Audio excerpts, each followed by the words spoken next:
Makrifatullah, mengenal Allah dengan hati. Aku tidak menciptakan jin dan manusia melainkan supaya mereka menyembahku. Quran Surah As-Sariyat ayat 56. Pendahuluan, Makrifatullah, tujuan hakiki kehidupan. Makrifatullah adalah inti dari seluruh perjalanan spiritual seorang hamba dalam mendekatkan diri kepada Allah Subhanahu wa Ta'ala. Ia bukan sekadar pengetahuan rasional tentang keberadaan Tuhan, melainkan sebuah pengenalan yang mendalam dan menyeluruh melalui hati, akal, dan pengalaman ruhani yang benar. Seorang hamba yang mengenal Allah dengan hatinya akan menjadikan seluruh hidupnya sebagai ladang pengabdian, ketundukan, dan cinta ilahi. Dalam dunia yang semakin bising dengan ambisi duniawi dan kegelisahan batin, Makrifatullah adalah jalan sunyi yang membawa manusia kepada kedamaian sejati. Mengenal Allah bukanlah sekadar hafalan nama-namanya, tetapi lebih dalam dari itu, yaitu penyatuan kehendak, cinta, dan kesadaran dengan kehendak Allah. Rasulullah Shallallahu Alaihi Wasallam bersabda, "Barang siapa mengenal dirinya, maka ia akan mengenal Tuhannya." Hadis ini dinisbatkan kepada Rasulullah Shallallahu Alaihi Wasallam meskipun sanadnya diperselisihkan ulama, namun maknanya diterima oleh para sufi dan ulama tasawuf. Makrifatullah bukanlah sekadar konsep intelektual, tetapi perjalanan batiniah yang penuh mujahadah, tazkiyah, pensucian diri, dan tadabbur mendalam terhadap ayat-ayat Allah. Bab 1. Hakikat Makrifatullah. Makrifatullah berasal dari kata arafa ya'rifu marifatan, yang berarti mengenal. Dalam konteks spiritual Islam, Makrifatullah berarti mengenal Allah Subhanahu wa Ta'ala dengan pengenalan yang mendalam dan hakiki, bukan sekadar dengan logika, tetapi dengan hati yang bersih dan ruh yang suci. Allah Subhanahu wa Ta'ala berfirman, "Dan tidak ada sesuatu pun yang serupa dengan Dia, dan Dialah yang Maha Mendengar lagi Maha Melihat." Quran Surah Asy-Syura ayat 11. Makrifatullah membebaskan manusia dari kebergantungan kepada selain Allah. Dengan Makrifatullah, seorang hamba akan merasa cukup hanya dengan Allah. Ia tidak takut kepada makhluk, tidak tamak terhadap dunia, dan tidak tertipu oleh hawa nafsunya. Bab 2. Jalan menuju Makrifatullah. Untuk mencapai Makrifatullah, seorang hamba harus melalui tahapan-tahapan spiritual yang meliputi 1. Tazkiyatun nafs, penyucian jiwa. Penyucian jiwa adalah langkah pertama untuk membuka hijab antara hati dan cahaya ilahi. Allah Subhanahu wa Ta'ala berfirman, "Sesungguhnya beruntunglah orang yang menyucikan jiwa itu, dan sesungguhnya merugilah orang yang mengotorinya." Quran Surah Asy-Syams ayat 9-10. Jiwa yang dipenuhi oleh kesombongan, kedengkian, dan kecintaan dunia tidak akan mampu mengenal Allah. Oleh karena itu, tazkiyah adalah fondasi utama makrifat. 2. Muraqabah dan muhasabah.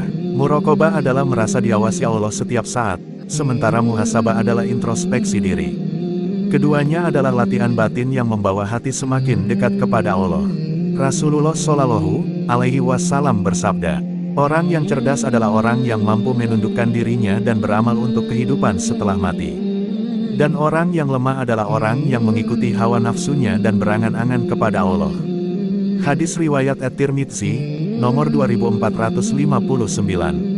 3. Zikir dan tadabbur. Zikir adalah menyebut nama Allah dengan hati dan lisan secara konsisten.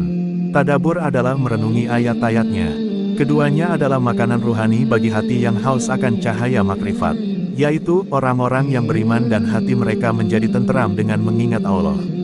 Ingatlah, hanya dengan mengingat Allah lah hati menjadi tenteram. Quran Surah Ar-Ra'd ayat 28. Bab 3. Tanda-tanda orang yang mengenal Allah.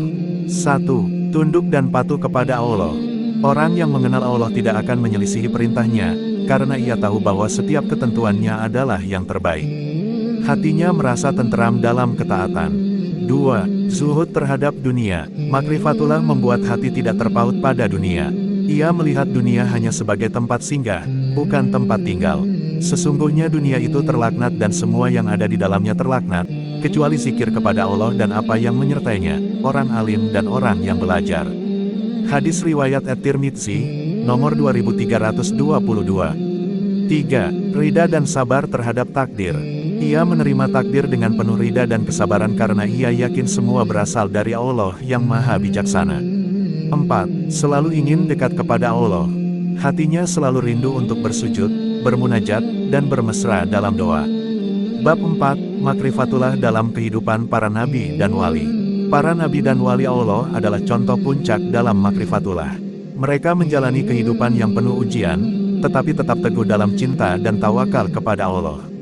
1. Nabi Ibrahim, alaihi salam. Ketika diperintahkan menyembelih anaknya, Nabi Ibrahim tidak ragu sedikit pun karena cintanya kepada Allah melebihi cintanya kepada apapun.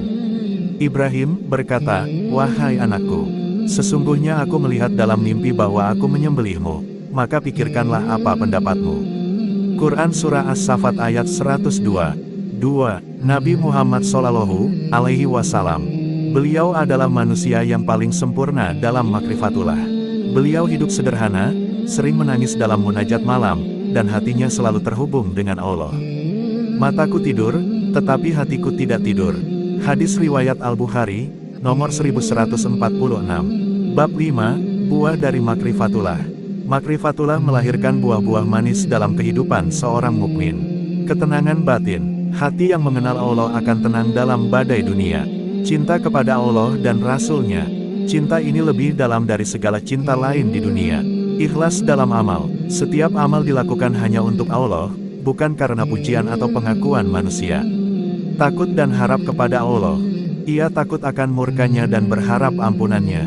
Allah Subhanahu wa Ta'ala berfirman, "Sesungguhnya orang-orang yang beriman itu adalah mereka yang apabila disebut nama Allah gemetarlah hati mereka, dan apabila dibacakan kepada mereka ayat-ayatnya, bertambahlah iman mereka karena itu, dan hanya kepada Tuhanlah mereka bertawakal."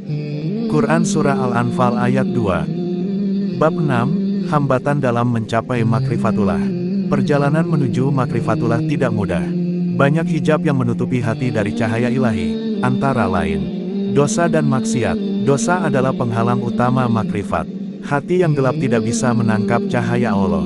Kecintaan berlebihan terhadap dunia. Dunia yang memenuhi hati akan menyempitkan tempat bagi cinta Allah. Kesombongan dan keakuan. Makrifat menuntut kerendahan hati. Orang yang sombong tidak akan mengenal Allah dengan sebenar-benarnya. Menjadikan makrifatullah sebagai nafas kehidupan. Makrifatullah adalah perjalanan yang tidak selesai hanya dalam waktu singkat. Ia adalah jalan seumur hidup, jalan yang penuh mujahadah, tetapi juga penuh kenikmatan batin. Ia membawa seorang hamba ke puncak pengabdian, cinta, dan kedekatan dengan Allah.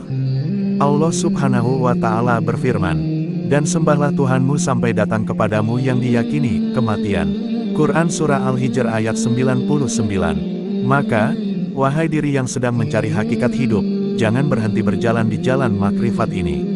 Teruslah menyucikan hati, berjuang melawan hawa nafsu, dan perbanyak zikir serta tadabur. Sebab tidak ada kenikmatan yang melebihi kenikmatan mengenal Allah dengan sebenar-benarnya. Rasulullah Shallallahu Alaihi Wasallam bersabda, "Ada 3 hal yang apabila ada pada diri seseorang, maka ia akan merasakan manisnya iman, mencintai Allah dan Rasul-Nya lebih dari segala sesuatu, mencintai seseorang hanya karena Allah, dan benci kembali kepada kekufuran sebagaimana ia benci dilemparkan ke dalam neraka." Hadis riwayat Al-Bukhari dan Muslim.